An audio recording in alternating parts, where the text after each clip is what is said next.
Hora de conversar com o Rodrigo Orengo. O assunto continua sendo a Venezuela. Os Estados Unidos foram lá e, de maneira unilateral, reconheceram a vitória da oposição. Aliás, com números que ninguém sabe de onde os americanos tiraram. 80% dos votos para a oposição.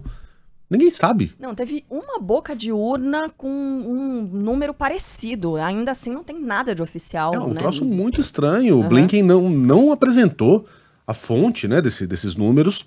Mas, enfim, reconheceu a vitória da oposição, falou da importância ali da transição pacífica e agora a pressão aumenta sobre o Brasil. Orengo, bom dia para você.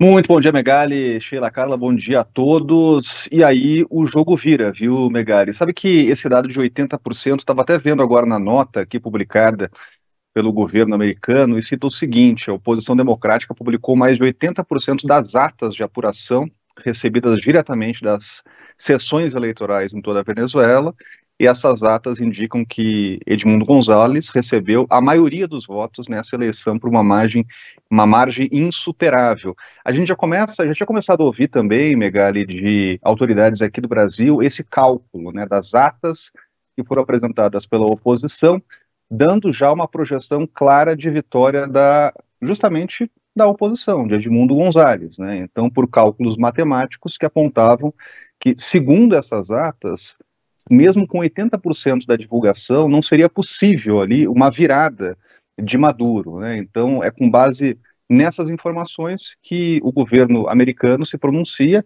e considera que a oposição venceu as eleições. Obviamente, por toda a força, predominância que Estados Unidos tem na região, isso muda o cenário de figura.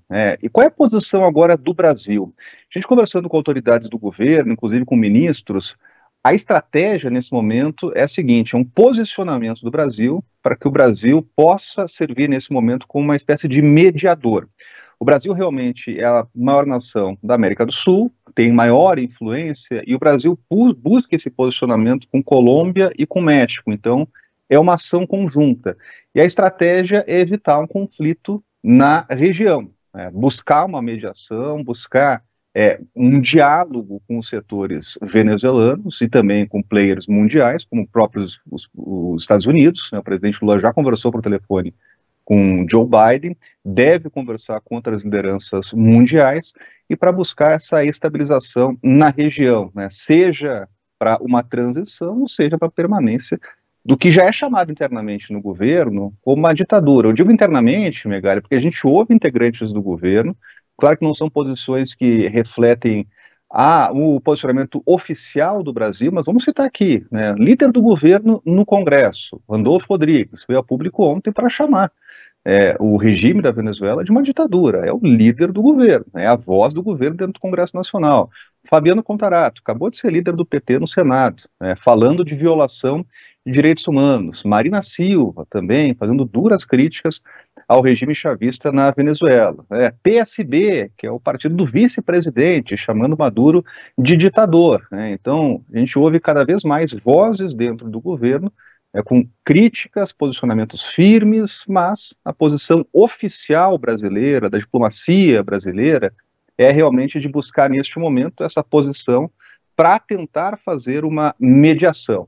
Então a gente vai ter ao longo do dia mais conversas aqui de diplomatas brasileiros, principalmente com grandes nações, para buscar esse posicionamento, enquanto o governo brasileiro continua pressionando pela liberação, divulgação das atas desordenadas. Mas após essa posição do governo dos Estados Unidos, realmente o jogo vira e a pressão sobre o Brasil aumenta muito em função da importância do Brasil aí nesse contexto da América do Sul.